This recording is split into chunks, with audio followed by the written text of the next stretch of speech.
Bonjour tout le monde. Euh, Merci d'être venu chez Google Cloud pour ce meet-up élastique Google Cloud. Je suis ravi d'être avec vous ce soir. Euh, Aujourd'hui, je vais vous parler de comment on travaille avec Elastic, mais cette fois sous un angle open source.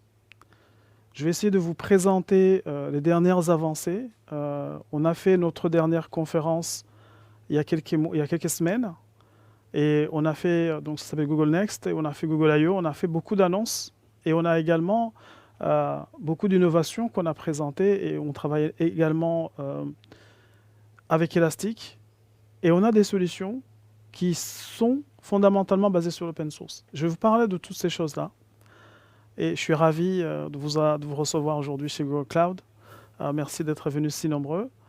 Et, euh, et donc moi, je m'appelle Delphin Barakanira, et chez Google Cloud, en fait, j'ai un rôle de Cloud Partner Engineer, mais mon rôle, c'est vraiment d'accompagner nos partenaires ISV pour mieux implémenter les solutions Cloud et AI de Google Cloud. Et donc, je travaille étroitement avec les équipes d'Elastic en France et au niveau de l'Europe. Je vais vous parler de ce qu'on fait avec Elastic. C'est important que vous compreniez que finalement, les solutions open source d'Elastic, ils ont une place importante dans l'architecture Google Cloud. On partage en commun l'ADN, cette vision du monde ouvert. Et chez Google, on l'a montré à travers différentes solutions qu'on a délivrées dans l'open source, des transformers, au Kubernetes et d'autres, et j'en passe. Mais également, comment finalement on fait ça ensemble pour vraiment créer des solutions réelles sur cette base-là.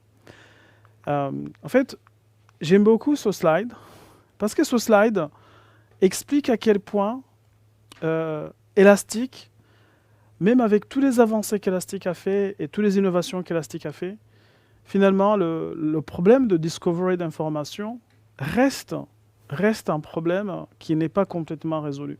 Et ce slide illustre que finalement, les données, non seulement les données continuent d'accroître, mais c'est très difficile dans les environnements de travail de trouver les bonnes informations. Et les données sont un peu partout. Et du coup, les gens, en fait, on est 89% à chercher dans différentes sources. Je suis sûr que parmi vous, vous avez des drives, vous avez votre ordinateur, vous avez plusieurs cloud storage, vous avez différents ordinateurs chez vous. Et c'est vraiment difficile d'avoir accès à toutes ces informations-là. On est dans un monde dans lequel on est en hybride, à la maison, au travail. Les données sont on-prem dans le cloud. Et donc, ça reste toujours en fait un problème. C'est pour ça qu'il y a encore vraiment une vraie opportunité. Et je regardais l'événement Elastic AI où le CEO d'Elastic expliquait que malgré toutes les avancées qui sont impressionnantes, eh bien, il y a encore beaucoup de choses et une grande opportunité pour les deux compagnies. Et en fait, finalement, ces challenges-là, ils ont des conséquences pour les entreprises, que ce soit en termes de productivité, en termes de confiance dans les données qu'on a, en termes de données de duplication, en termes de silos dans les entreprises. Et tout ça, finalement, c'est des challenges. Et c'est ça que Elastic et Google Cloud s'attaquent. C'est ça l'opportunité dans ce domaine. Mais je vais pas vous parler vraiment de Google Cloud au sens où vous avez besoin de comprendre, d'être un expert à Google Cloud. Ce que j'essaie de vous dire ici, c'est que Google Cloud, on se différencie par une plateforme qui permet à une entreprise de pouvoir assurer le data journey de bout en bout, de la collecte au process, au stockage, à l'analyse de données, à l'activation et à la gestion. Mais ce que vous voyez en orange, c'est toutes les intégrations que nous avons avec Elastic. Que ce soit dans la collecte, que ce soit dans le processing des données, en fait, juste retenez qu'on a des intégrations et des templates automatisés où vous n'avez pas besoin d'aller écrire, scripter des bouts de code pour, par exemple, déplacer des données de Elastic vers BigQuery, par exemple, notre data lake, si vous voulez faire, par exemple, du machine learning sur les données de votre entreprise. Retenez aussi que vous n'avez pas besoin de maintenir ces VM ou ces scripts. On a travaillé ensemble, nos R&D bossent ensemble question de l'intégration data analytics et de l'intégration de l'AI, comme je vais le montrer tout à l'heure. C'est vraiment ça que je vais juste vous laisser comme message. On a une vraie intégration profonde. Mais mon pitch aujourd'hui, je vais aussi vous ouvrir un peu la porte de l'AI, sur lequel on bosse énormément et Elastic aussi a investi massivement. En fait, aujourd'hui, quand on regarde finalement l'opportunité de l'AI, ils se regroupent finalement, on peut regrouper l'ensemble des use cases dans 4 cas. Et l'AI, je parle ici de l'AI générative. Les 4 cas sont les suivants. D'un côté, cette capacité qu'est l'IA générative va nous aider à analyser les données complexes. Donc ça, c'est la première chose. De l'autre, cette capacité à gérer, à améliorer les interactions. Moi, je rigole toujours avec les clients ou les partenaires que je rencontre. J'ai jamais vu quelqu'un qui était content d'utiliser des chatbots sur les sites web. En général, ça finit par ne pas marcher. Mais le fait que finalement... Et pourquoi? Parce que les chatbots, ils sont scriptés par des fonctions if-else. Et le fait qu'on a une intelligence artificielle qui est capable de comprendre finalement notre langage tel que nous le comprenons, il est capable de créer beaucoup de réponses beaucoup plus subtiles qui vont au-delà du if-else. C'est pour ça que les chatbots, ils commencent enfin à trouver une issue et on commence à avoir des applications. Et l'autre élément, c'était la génération de contenu. En fait, jusqu'aujourd'hui, jusqu'à, on va dire, à l'arrivée de Generative AI, la plupart des contenus étaient générés par les humains et c'est la première fois qu'on a des organismes, enfin, si je peux appeler ça, une intelligence non humaine capable de générer des données, du code, des images, des vidéos, de la musique et des combinaisons de tout ça. Et également la capacité à actionner ces données-là sur votre propre entreprise. Donc l'année dernière, il y a eu énormément de buzz et il y a beaucoup finalement d'entreprises qui ont testé des prototypes.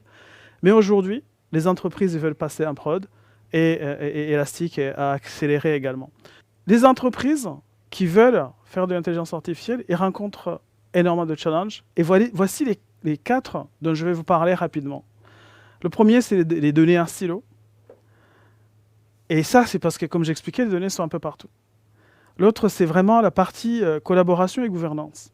Et on a vu ces challenges-là, la partie collaboration, on a vu des équipes, chacun utilisait son petit truc dans son coin, ou des départements, et comment une entreprise fait faire la gouvernance de ces solutions-là. L'autre élément, c'est comment, en fait, la vraie valeur de l'intelligence artificielle, c'est de pouvoir l'appliquer à votre propre connaissance, à vos compétences, à votre métier. Parce que c'est là où, en fait, vous créez de la valeur. Et le dernier, c'est comment vous passez en production. Et en fait, chez Google, on a 2 façons de voir. Donc, on a les intelligences artificielles pour les consommateurs. Donc, vous avez utilisé beaucoup de Gemini qui s'appelle Bard, et vous avez Vertex AI, aujourd'hui, qui est plutôt pour les entreprises. Et si on regarde en détail, on a fait en fait chez Google une architecture qui est ouverte. Donc là, je reviens sur le mot open source. On a une architecture qui comprend une partie que j'appelle open source, où il y a tous les modèles. On a toute une architecture, toute une infrastructure pour construire vos modèles, pour faire du tuning de ces modèles, pour construire les pipelines. Et on a une architecture pour construire les agents. Ensuite, au-dessus, vous avez des agents où vous pouvez créer vous-même vos agents. Mais pour vraiment insister sur l'aspect open source, nous, ce qu'on pousse, ce n'est pas de vous dire il faut choisir tel ou tel modèle. La première chose qu'on pense, c'est qu'il faut choisir une plateforme, parce qu'en fait, l'enjeu, c'est un enjeu de plateforme, de bout en bout, comme j'ai expliqué tout à l'heure, le cycle de life cycle de la donnée, qui est le modèle lui-même, parce que les modèles, vous allez avoir peut-être différents types de modèles, et Elastic investit également là-dedans, d'autres compagnies investissent là-dedans, et vous allez avoir des modèles grands, des modèles petits, et des modèles spécialisés, et vous allez tuner certains modèles. Donc nous, ce que vous voyez ici, notre modèle Garden, on a aussi bien nos modèles. Nous-mêmes, on a investi dans Gemma. Gemma, c'est un modèle open source qui est disponible sur Hugging Face. Ce modèle Gemma, on a mis Gemma Code. On a Palygema, on a lancé il y a quelques semaines, Palygema, qui est notre modèle multimodal, et il est disponible aujourd'hui sur Kaggle et sur Hugging Face. On a également les modèles comme Claude 3 d'Anthropic. On a une intégration avec Hugging Face. Donc, vous pouvez déployer depuis Hugging Face des modèles sur Vertex, ou bien depuis Vertex, vous pouvez importer des modèles qui sont sur Hugging Face. Donc, on a également des modèles comme Meta, qui est disponible sur Vertex, et des modèles où on travaille aujourd'hui avec Mistral pour que Mistral soit disponible. Donc, vous voyez que nous, on a choisi également cette fonction-là, cette façon d'être le plus open possible. L'autre élément que je vais insister, c'est on accélère sur la partie AI. Pas plus tard que récemment, je ne suis pas là pour vous vendre quoi que ce soit, c'est surtout pour comprendre les avancées technologiques qu'il y a. Aujourd'hui, avec Gemini, on arrive à atteindre un contexte, donc un contexte, un nombre de tokens de 2 millions. Ça veut dire l'équivalent, là c'était 1.5, Gemini 1.5, ça veut dire presque 2 heures de vidéo, 60 millions de codes, 12 heures d'audio, etc. Ça veut dire quoi? Ça veut dire qu'en fait, vous pouvez travailler sur des données encore plus importantes, vous pouvez lui balancer une analyse sur des données encore plus importantes, on va dire un code space beaucoup plus gros. Donc ça améliore encore une fois, ça simplifie l'adoption de ces outils-là dans le monde de l'entreprise. Donc ça, c'est les outils qu'on a sortis il y a très peu de temps. Donc Polygema, qui est un modèle qui est disponible sur Kaggle, sur Hugging Face, qui a été lancé, Gemma 2, et on continue d'investir dans le monde open source. Donc encore une fois, c'est très important pour ceux qui nous écoutent ou qui regarderont cette vidéo de comprendre notre orientation open source. Ce qui est intéressant, c'est l'arrivée de notion des agents. Donc vous devez entendre, vous ne pouvez pas ne pas avoir entendu parler des agents. Et les agents, c'est quelque chose d'extraordinaire parce que finalement, c'est une façon de sortir le LLM de votre CLI, de votre command line. Donc, vous n'avez plus qu'une application web à utiliser. C'est comme si vous leur donnez des moyens de pouvoir interagir avec le monde.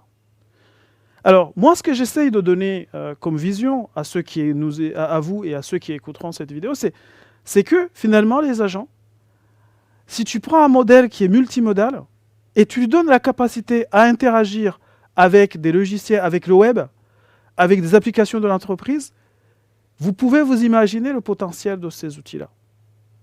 Parce qu'il est capable de raisonner, parce qu'il est capable d'être groundé sur les données de l'entreprise, ils peuvent faire certaines tâches qui n'étaient pas possibles et vous aider à améliorer certaines tâches. Voici un exemple des choses qu'on peut faire. Un agent qui puisse vous aider, par exemple, à faire des commandes de services alimentaires. Moi, on a tous, pendant le Covid, utilisé des outils de commande de livraison à domicile, et on sait tous combien de temps ça prenait quand il fallait aller trier, etc. Alors, imaginez si vous avez un agent, vous pourrez lui dire, ah ben, moi, j'aime cette cuisine, nous sommes tel nombre de personnes, nous avons telle envie, et on veut quelque chose qui soit livré rapidement. Là, j'ai passé énormément d'informations. Là, ça vous évite les 15 minutes sur lesquelles on passait à cliquer à gauche, à droite, et puis on regardait les enfants. Bon, alors, on fait comment? Et puis le temps passait. Donc, c'est très, très puissant. Moi, j'ai des expériences personnelles de réservation de voitures qui sont juste pas possibles, ou le choix des billets d'avion, ou le choix d'hôtel. Vous pouvez vous imaginer dans quel monde on va être d'ici 6 mois, 1 an, 12 mois, parce que c'est quelque chose qui arrive vraiment. C'est quelque chose d'incroyable. Mais ça ne va pas remplacer les humains, attention. On pense que ça va améliorer, simplifier. D'accord? C'est ma vision. Et le dernier challenge que j'ai parlé, c'était la sécurité et la gouvernance. En fait, vous ne voulez pas, en tant que CTO, CIO ou ingénieur, architecte, qu'une autre entreprise puisse accéder à vos données, qui puisse voir les données sur lesquelles vous avez testé vos données. Et en fait, une des raisons pour laquelle certains clients, certaines entreprises choisissent des plateformes comme la nôtre, c'est surtout parce que l'IA est au-dessus d'une plateforme déjà entreprise grade. C'est super important. Et on maîtrise la technologie de bout en bout. Ça veut dire que quand il y a un problème, on sait aller de bout en bout. Ce n'est pas quelque chose qu'on sous-traite. Mais encore une fois, c'est une belle histoire, ce que je vous ai raconté. Mais les LLM, eh bien, en fait, ils ont été entraînés à un moment donné et ils ont une connaissance qui est figée. Comment peut-on les rendre concrets et les utiliser dans le contexte de l'entreprise dans laquelle nous sommes? Ils ne sont pas up-to-date, ils ne connaissent pas le contexte, ils ne connaissent pas tout ça. Et en fait, la plupart des données de l'entreprise, ils sont privées, ils sont dans votre entreprise. Eh bien, c'est là où Elastic vient nous aider. Elastic, on a fait une intégration, c'est le pont entre les données de votre entreprise et ces fameux LLM. Toute la puissance, elle vient de là. Comment vous pouvez utiliser Elastic pour de notre entreprise? Elastic a fait beaucoup d'annonces. Aujourd'hui, l'assistant AI est disponible, tu l'as montré, sur la partie observabilité, sur la partie sécurité. Vous pouvez lui poser des questions. Il peut vous aider à faire des analyses. J'ai vu des démos extraordinaires. Il va vous dire, en fait, quel est le problème que tu vois? Est-ce que mon site est tombé? Combien d'heures il est tombé? Est-ce que tu penses qu'il y a eu une perte de revenus? C'est des choses concrètes qu'est l'intelligence artificielle, grâce à ce fameux grounding, je ne sais pas s'il y a un mot en français pour le dire, il permet de faire. Je ne vais pas vous réexpliquer les embeddings, je vais juste passer rapidement pour que les machines, les LLM puissent travailler. Ils ont besoin en fait ils ne travaillent qu'avec des données numériques. Et donc ce qu'on fait, on a des modèles qui permettent de transcoder des données du texte à des vecteurs numériques. Et en fait, les LLM, ils travaillent sur des vecteurs numériques. Pour les fans, c'est comme dans Matrix. D'accord? C'est comme dans Matrix. Ils travaillent sur des données numériques. Voilà. Je pense que les fans de Matrix, ils ont compris. Et donc, comment on va faire, en fait, quand on veut faire... ça améliore pas mal de problématiques. Par exemple, quand on faisait de la recherche des keyword search, donc rechercher les mots-clés, on va aller beaucoup plus loin et beaucoup plus rapidement, des choses qu'on ne pourrait pas faire sans. Et nous, on utilisait ça déjà, en fait, dans nos outils, aussi bien pour le search dans YouTube, search dans Google Search. En fait, on utilisait, alors ça, je ne l'ai pas dit, mais on utilise des LLM depuis. Parce que Google a créé les transformers en 2017, on a outsourcé les transformers avec BERT, avec d'autres outils. Je n'ai pas présenté toute cette historique, mais on utilise les LLM depuis très longtemps. Et en fait, on va utiliser des fonctions mathématiques de Cosine Similarity Search, et on va pouvoir identifier des données qui sont similaires, ils seront dans le même espace vectoriel. Et donc, ça simplifie, et c'est beaucoup plus puissant, et c'est ultra rapide. Et c'est comme ça, en fait, que cette fonctionnalité qui est implémentée, et on a, avec Elastic, la possibilité de faire de l'hybrid search, et c'est ça qui est très, très intéressant. Je vais vous montrer une architecture qu'on a co-développée avec Elastic, qui est moi je trouve ça extraordinaire. C'est un cas d'usage dans le monde du retail, où en fait, vous avez tous déjà bricolé, et vous avez tous de temps en temps été chez votre vendeur de matériaux de bricolage, et on a toujours un truc, quand on a un appartement ou une maison, un truc qu'il faut réparer. Voilà. Je vois les sourires, je pense à ça, le vécu, on le vit régulièrement les week-ends. Et en fait, quand on ne sait pas bricoler, soit on a un ami qui sait bricoler, soit on a un bon magasin qui a des bons conseillers, et on va lui dire, bon, en fait, il vous demande, alors, mais oui, mais c'est quelle taille, mais en fait, on ne sait pas ce qu'il faut acheter. Et en général, effectivement, c'est assez pénible. Donc comment le LLM, comment Elastic peut vous aider dans ce cas-là? C'est ça qui est intéressant. Dans cette architecture que vous voyez ici, en fait, vous avez un outil, un site web d'un retailer qui vend des outils de bricolage. Et en fait, ce que vous voulez, c'est de pouvoir lui poser des questions dans un langage naturel. Et il va vous dire, en fait, moi, je voudrais réparer ma salle de bain, qu'est-ce que j'ai besoin? Et il va vous dire, bon, vous pouvez faire ça, vous pouvez faire ça. Eh bien oui, ok, mais qu'est-ce qui est disponible? Donc là, on a groundé le LLM sur les données, par exemple, d'un retailer. Ça, c'est super intéressant. Et là, en fait, ce que vous voyez ici, c'est que l'Elasticsearch peut être ancré, groundé, je pense que je vais utiliser le mot ancré, sur des données de l'entreprise, concrètement, les commandes, etc. Et surtout, avoir un contrôle, un rule-based access control, ça veut dire que chacun peut accéder seulement à ce qu'il peut accéder. Donc, ça veut dire qu'on peut avoir un contrôle de données au sein de l'entreprise. Ça, c'est très puissant. Et donc, on va récupérer les données, et donc on ne va pas répondre, on va empêcher le LM d'halluciner, puisque les données les réponses qu'on va donner, ils vont venir du contexte de l'entreprise, mais on va lui donner des réponses intelligibles avec le LLM qui va nous faire des belles phrases et des belles explications, puisqu'il comprend ce qu'on lui demande et il sait exactement aller lire les données de l'entreprise. Donc c'est ça qui est puissant. Et là, je fais une mini-pause et je change juste, je vous montre cette fameuse démo. Donc c'est une démo qu'on construit, donc elle est disponible, hein, c'est sur GitHub. Ces données-là, ça c'est la search bar. Donc cette search bar, moi vous avez vu, il y a un logo d'un retailer bien connu, c'est juste pour la démo. Je vais venir, j'ai préparé mes petites questions ici. Je vais dire, je souhaite rénover ma salle de bain. Pourriez-vous, s'il vous plaît, énumérer les composants nécessaires pour cette rénovation. Donc je vais, pour gagner du temps, je vais lui poser une question comme celle-ci. Donc cette application, elle est simplement buildée avec Streamlit. Et derrière, il interroge le LLM. C'est un code très simple avec Elasticsearch qui contient en fait une base de données qui simule en fait on va dire le site web ou le catalogue du retailer. D'accord ? Là, je vais poser la question. Donc, c'est quelque chose pour ceux qui ont déjà joué avec LLM, ils ont déjà joué avec Streamlit, c'est quelque chose de pas très compliqué à déployer. Je vais poser la question. Et en fait, ce qu'il va faire, il va prendre ma question, il va l'encoder en embeddings, il va interroger donc l'environnement de l'entreprise, il va avoir la réponse et il va me la construire. Ben voici les composants nécessaires à la rénovation de la salle de bain. Il va me dire, il faut des grosses œuvres, de la plomberie, il faut la baignoire, les revêtements des murs, l'éclairage, etc., etc. Donc il va me dire ça. Et puis, là où je peux aller encore plus loin, je vais lui dire, est-ce que ces éléments sont disponibles ? J'aurais pu lui poser la question en lui disant, donnez-moi juste ce qui est disponible. Donc là, je vais lui poser la question. Pourriez-vous lister quelques équipements qui sont disponibles dans votre catalogue ? Donc là, il a aussi l'historique du chat. Comme il garde l'historique en mémoire, il sait que je parle toujours de ces composants-là. Donc là, il est machin. Il va me dire, ben voilà, ils sont disponibles chez Leroy Merlin. Il y a le VST, il y a tout ça, voilà, tout ce qui est disponible.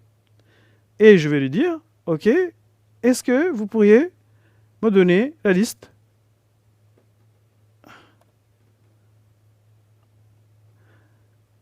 Et je pense que j'ai réussi suffisamment à vous convaincre de la réalité de ces choses-là.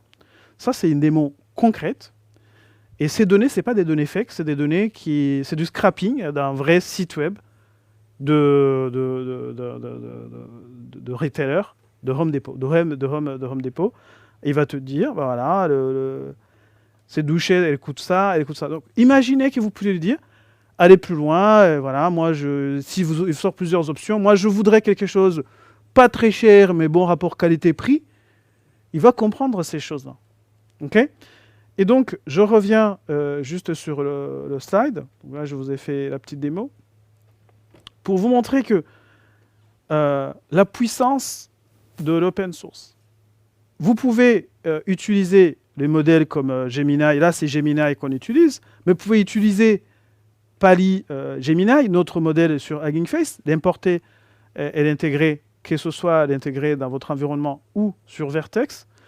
Vous avez toute cette flexibilité de pouvoir travailler avec un outil open source. Donc, ce que j'ai montré, vous pouvez le faire en open source ou en utilisant des solutions entreprises. Voilà, on a énormément de cas d'usage ensemble avec Elastic, que ce soit là, c'était dans la partie retail. Vous pouvez vous imaginer l'analyse des données de fraude, voilà, l'analyse des composants de fraude.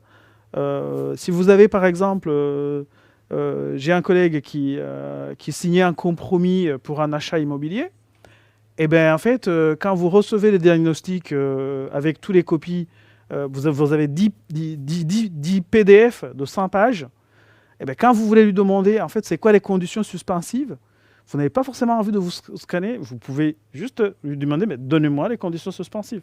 Ou moi, je ne voudrais pas ça. Donne-moi tous les points à risque. Et vous allez discuter avec votre notaire qui est juste les points à risque. Vous n'allez pas perdre votre temps à lire ce qui parle au temps, hein, ce qu'on faisait. On passait 1 heure ou 2 heures à lire toutes les données du compromis de vente. OK ? Je passe Et voilà, le manufacturing, on a énormément. En fait, finalement, juste moi, les gens, ils me demandent des fois, mais c'est quoi les cas d'usage les plus importants? En fait, je leur dis, il n'y a pas des cas d'usage plus importants. Il y a des entreprises qui nous disent, et on avait une entreprise importante de l'aéronautique français hier qui nous disait, ils ont 600 cas d'usage. Donc, les cas d'usage vont dépendre de votre besoin, de vos métiers. Mais ce qui est important, partez du problème. Parce que souvent, ce qu'on a vu, ce qui n'a pas marché l'année dernière, c'était « Ah ouais, tiens, j'ai ça, j'ai ça, j'ai ça, je fais quelque chose. » Puis une fois que je l'ai fait, bah, finalement, ça ne crée pas une valeur et vous n'avez pas quelque chose à aller vendre à votre entreprise, à créer de la valeur. Et ce qu'on a vu qui marchait, c'est vous avez un vrai problème, quelque chose. Et ce n'est pas forcément pour aller remplacer l'humain. C'est là où ça prend beaucoup de temps. C'est pour ça que, par exemple, le support technique, là où on ouvre les tickets, tous ces métiers-là, qui sont engorgés, qui sont pénibles, qui sont difficiles, on est en train d'augmenter avec Elastic ces métiers-là et les améliorer. Et voilà, j'ai fini ma présentation. Ces outils-là, ils sont disponibles sur... on a des blogs, on a des hands-on labs, on a des outils, on a des GitHub pour aller tester vous-même, scanner ce QR code, normalement il marche, vous devrez pouvoir accéder à toutes ces données. Merci beaucoup. On travaille avec Elastic, on a un écosystème très puissant autour de l'AI, mais surtout, merci d'être venu chez nous et je vous remercie beaucoup pour votre participation.